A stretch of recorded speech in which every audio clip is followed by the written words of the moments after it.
നമ്മുടെ അക്കൗണ്ട്സ് ഡിപ്പാർട്ട്മെന്റിനെ എങ്ങനെ യൂട്ടിലൈസ് ചെയ്യണം? പറയുമ്പോൾ എല്ലാ കമ്പനിക്കും ഒരു അക്കൗണ്ടന്റ് ഉണ്ട്, അദ്ദേഹം അക്കൗണ്ടിങ് ചെയ്യുന്നുണ്ട്.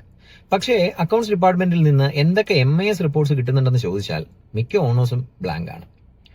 നിങ്ങൾക്ക് അക്കൗണ്ട്സ് ഡിപ്പാർട്ട്മെന്റിൽ നിന്ന് ലഭിക്കേണ്ട MIS റിപ്പോർട്ട്സുകൾ ഇതൊക്കെയാണ്. പ്രധാനമായിട്ടും ഒന്ന്, GST റെക്കൺസിലിയേഷൻ, നിങ്ങളുടെ ഈ മാസത്തെ GST ലയബിലിറ്റി, നിങ്ങളുടെ ഇൻപുട്ട് ടാക്സ് ക്രെഡിറ്റ്, അതിൽ തന്നെ ഇൻപുട്ട് ടാക്സ് ക്രെഡിറ്റ് ലഭിക്കാത്ത സപ്ലൈസിന്റെ ലിസ്റ്റ്. രണ്ടാമതായിട്ട് മന്ത്ലി പ്രോഫിറ്റ് ആൻഡ് ലോസ് സ്റ്റേറ്റ്മെന്റും ക്യാഷ് ഫ്ലോ സ്റ്റേറ്റ്മെന്റും. ആ മാസത്തെ സെയിൽസ് എത്രയാണ്, അതിന്റെ നെറ്റ് പ്രോഫിറ്റ് എത്രയാണ്, മോർ ഓവർ ഈ സെയിൽസിൽ നിന്ന് വന്ന ഫണ്ട് എത്രയാണ്, അത് എങ്ങോട്ട് പോയി എന്ന ക്യാഷ് ഫ്ലോ സ്റ്റേറ്റ്മെന്റ്.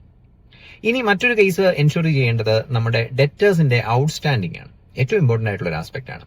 കാരണം നമുക്ക് എത്ര രൂപ മാർക്കറ്റിൽ നിന്ന് കിട്ടാനുണ്ട്, അതിൽ തന്നെ എന്നാണ് അത് ഡ്യൂ ആകുന്നത്, ഓവർ ഡ്യൂ ആയത് ആരൊക്കെയാണ്, അതിന്റെ സ്റ്റേറ്റ്മെന്റ് കമ്പൽസറിലി അക്കൗണ്ട്സ് ഡിപ്പാർട്ട്മെന്റിൽ നിന്നും എടുക്കാനായിട്ട് ശ്രമിക്കുക.